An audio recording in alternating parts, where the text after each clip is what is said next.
A hand that usually patters encouragement now pauses, sliding a sealed envelope across the polished table and just touching the corner of your folder before pulling back.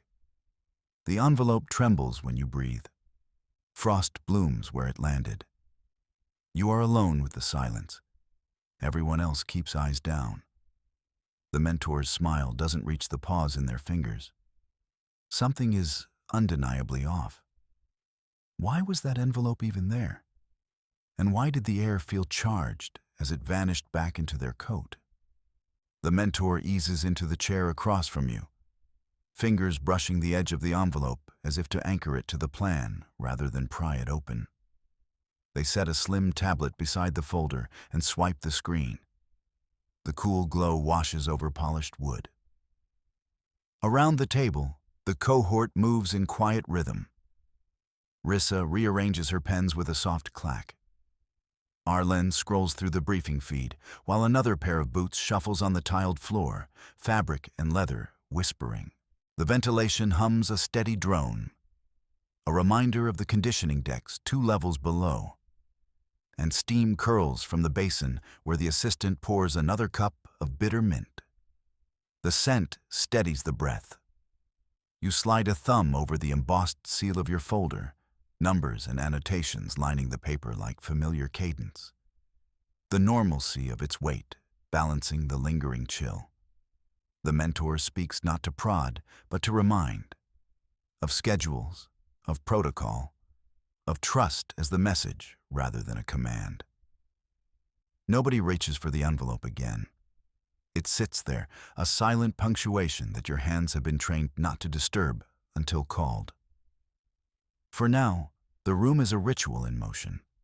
Pens, papers, soft clicks, everyone maintaining posture as the instructor outlines the next phase. The world keeps its pace. I plant my feet on the damp concrete, grip the rail, and flip the panel open. The mentor's scribbled page. Let the silent run, then double the drift. Sits beside the console. I unclip the usual stabilizer, the one that always held the gyro steady, and instead thread the new ribbon across the base coil. The sensor hums low, the LED strip shifting from green to amber, and the display reads, waiting. I pull in a breath and launch the cycle. The air around the chamber tightens. The blades on the prototype fan start at their ghost sound, then wobble. The readout spikes to 132 units, then crashes to 0. The system shutters once, twice, and the screen freezes on a grid of scattered dots. The orbit shouldn't collapse like that, I say, slapping the console with the heel of my hand.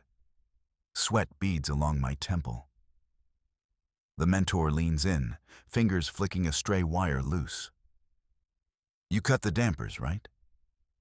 He keeps his eyes on the frozen display. Good. Now undo them halfway. Just enough so the harness still resists.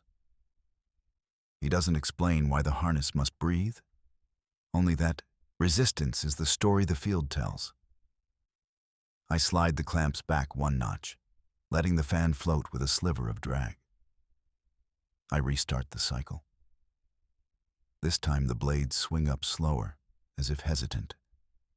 The dots on the screen scatter and coalesce, tracing a faint spiral. The sound doesn't die, but the lights stutter between blue and amber. The mentor crouches beside me, hand hovering over the console, and for a second the silence between our breaths stretches. The array blinks, 1 bright blue, then 3 quick amber pulses. The field stabilizes, not to the smooth arc I expected, but it stops jerking. That glitch, they call it a halting beat, happens when the harness tries to tell you something and you don't let it speak. He murmurs, not looking at me. I touch the rail again, my fingers gripping the cool metal. We'll need a feint before the amplifier sees it. Ray didn't move. Her fingers hovered near the amplitude dial. What do you mean by feint? She asked. Frey glanced up, eyes flicking past her to the far wall where the communicator sat dark. Just nudge the timing. I'll step away to review the log. Keep the beat gentle. He took a breath, left the console with a light step, and his palms flattened on the rail of the small walkway leading to the observation glass. She watched him, pulse climbing. Before she could turn back to the array, Frey swiped open the comm screen with the heel of his hand. The screen lit briefly with a private loop, 2 dots pulsing. Ray couldn't hear the other side, but Frey's low shout carried, "Yes, tell Lyra to reroute the damper's feedback toward the left channel. If she catches the rhythm too quickly, she'll pull the control back. Keep her guessing." He didn't see her step forward. Her throat went tight, but the command tone in his voice snapped her body into motion. She hit the ambient mic button. "Frey, are you talking about the field? I can't change the loop mid-cycle?" He pivoted, suddenly aware of her presence. "The loop isn't changing itself," he said, plastering on the calm mask again. "I'm just making sure the system can reply. You promised you could interpret the rhythm." "Then don't tell someone else how to nudge it without telling me," she shot back, heart dragging her words faster than she meant them to go. The promise was that the choices would be mine. Frey's jaw tightened, but he didn't deny it. Instead, he reached toward the console, fingers brushing the same slider she'd been hovering over.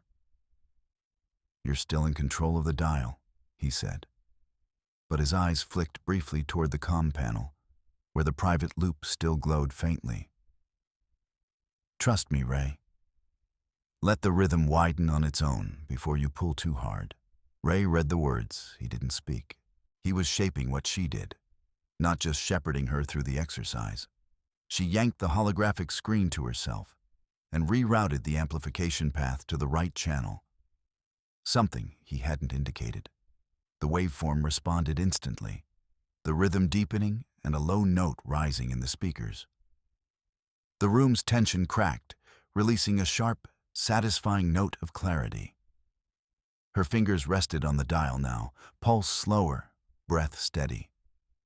Frey watched her eyes trade glances with the amplifier. "See?" he said softly, but the edge in his pitch slipped free. "You can expand it if you want." Ray didn't answer. She adjusted the signal again, this time smoothing the spike he'd insisted on. The system pulsed in a new rhythm, stronger yet still uneven. Proof she could steer the field and the pattern simultaneously. Her jaw unclenched minutely. Not resignation, but awareness. She didn't know yet how deep his shaping went, only that the promise of her autonomy was blurred.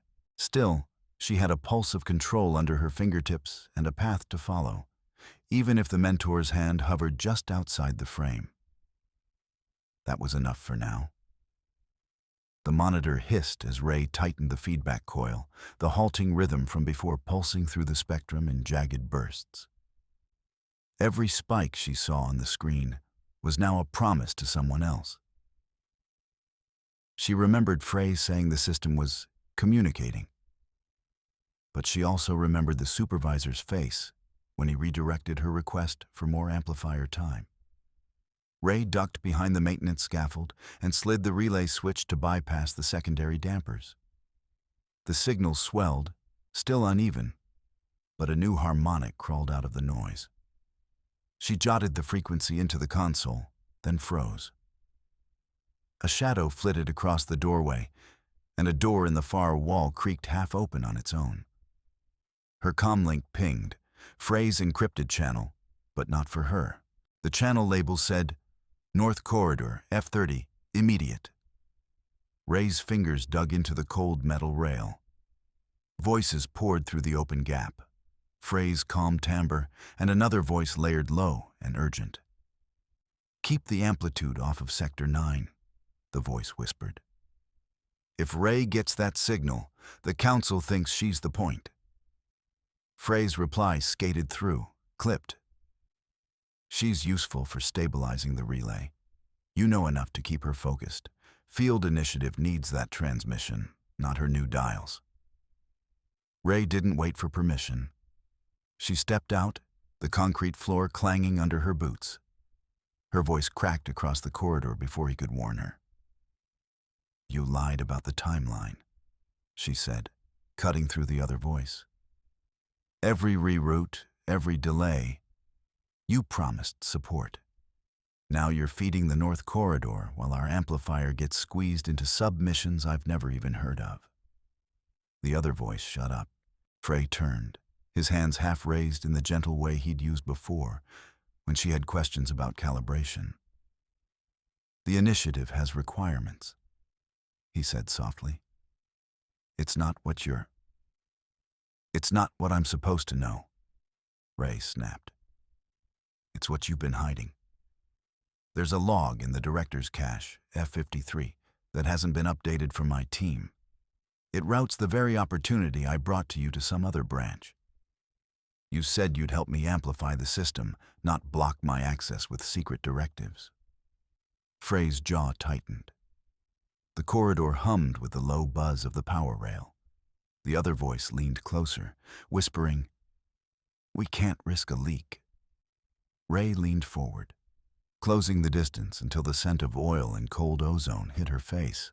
"If I'm the only one who hears the rhythm, what good is it? I can prove every time you half commit to my proposition and reroute the trust." Frey's eyes flicked past her to the open lab, then to the locked door at the end of the corridor where the other operator stood, fidgeting with a datapad. "You need to decide what you're building," he said, not raising his voice, but not lowering it either. Ray stepped away from him, blinking hard enough to keep her head steady. The other voice slinked away. She turned back to the console and slammed her palms onto the desk, so hard the relay buzzed. "Fine," she muttered.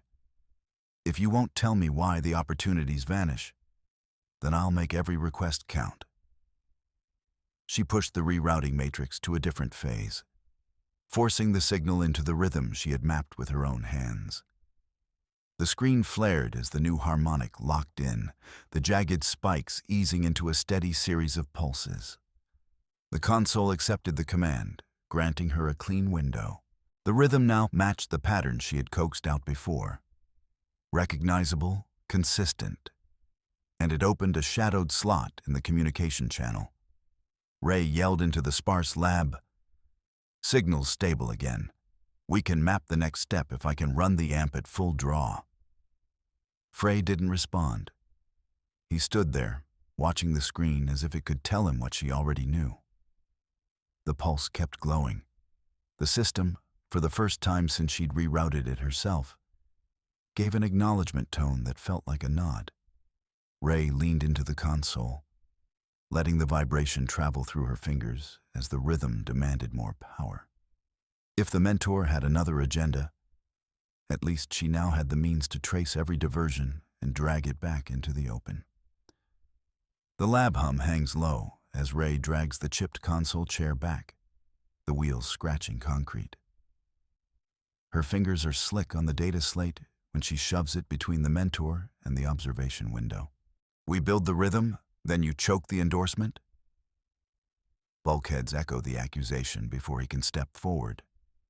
He lifts a hand, a practiced calm that used to steady her. "Ray, we can't just broadcast." She slams her palm on the slate. "You told the council the field initiative needed that prize to calibrate. When they asked about me, you said the work's not ready. That's the same language the rumor mill picked up and twisted. Those rumors were fed by you, not by the field." Behind her, the even, halting rhythm of the stabilized pattern pulses through the glass, a metered heartbeat she has rewritten herself. You redirected the dampers, the endorsements, and every door shut tight afterward. And when you'd say, "patience," you meant, "wait until the initiative benefits me." Mentor's lips thin. Patterns mislead. You don't have proof. Ray flicks the slate. The waveform spits into the open. She drags 2 logs from the field amplifier and a 3rd thread from the council's feed. Endorsement timestamped. Rerouting note appended. Proofs here. She taps open a stream labeled System Field Endorsement. The log spills across the screen. Endorsements rerouted. Mentor coded margins referencing Field Initiative Priority. She slams a finger. The board asked why they never heard from you about me. You deleted the notice, then flooded the feed with rumors about my recklessness. The pattern's not a glitch. It's deliberate. He moves to the console, trying to reach for the slate, but she lifts it higher. You'd be the one to send that polite note about redirecting support while the initiative took the spotlight. I intercepted it from Frey's comms. You were scheduling the sabotage. The rhythm taps louder, a tension that matches her breathing. I rerouted the amplifier myself and discovered you were rerouting opportunity. That's not mentoring, that's damning. He stares at her, searching for compliance, for the obedient pause that would let this pass. We were never supposed to. She throws the slate onto the bench so hard it rattles the beakers. Glass clinks. You were supposed to be different. The board hears this now. A security officer steps into the doorway, the door hissing closed behind him. Ray points to the open feed. Run that log. Play it for them. Hand over the control now. The officer hesitates, then nods, already reaching for his comms. Mentor's eyes flick to the rhythm thrumming past the glass, then to the officer. He doesn't move. Ray steps closer to the console, palms flat, the damper's glow washing over her fingers. I won't keep trusting someone who edits opportunities away.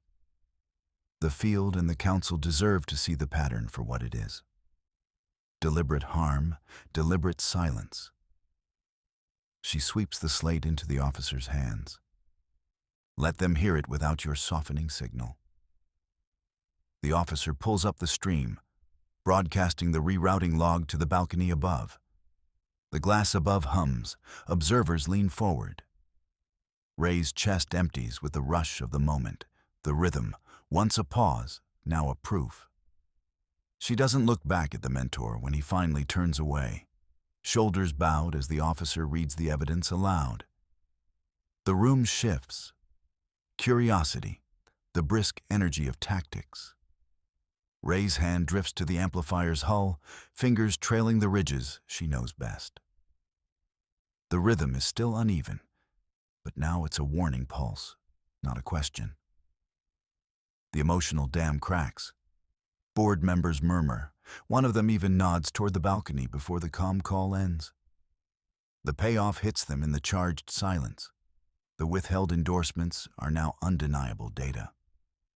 The officer steps forward, leaving no question that the moment is irrevocable. Ray leans into the rhythm, listening intently for what comes next, rather than letting it drown her out. The boardroom monitor flickered, then steadied on the slow-motion playback of the endorsement reroute. Ray stood beside the console. Fingers tapped the glass as the feed rolled.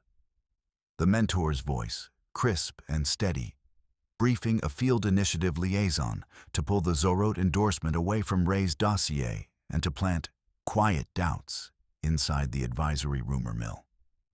Beside her, Security Captain Lin keyed the next clip. An intercepted call where the mentor told a junior analyst to flag Ray's pitch as premature, while praising a field initiative prototype as strategically timed for a different venture. The air coiled tight enough to hurt. Board members shifted forward, knuckles white against the polished oak table. Lynn didn't pause. We've severed the encrypted handshake between Mentor's node and any external pipeline, she said, glancing toward the console where two techs unseated a braided cable from the Mentor's access panel and snapped a steel clamp around it. Sparks hissed as the clamp clamped down. A warning light flickered to red, then blinked off entirely. No more reroutes from this terminal. Ray's eyes slid to the clamp. She opened her palm and the board could see the little chunk of field initiative firmware she'd forced into their amplifiers earlier. If they try to patch it, this mesh will trip the alarm immediately. The mentor stepped into the light at the side of the room, sleeves rolled, the small smirk of someone still counting influence. This is sensationalism, they began, breath even. You instructed Frey to tamper with the dampers without her knowledge. Ray snapped, slanting her gaze so sharply the mentor snapped their mouth shut. You told Frey to cut the stabilizer feed so the rhythm would hiccup, then blamed Ray for the malfunction. You rerouted the field initiative budget, the industry endorsements, and the rumor channels to keep her from being heard. He raised a hand. People shift momentum all the time. Board member Arya slammed her palm onto the table.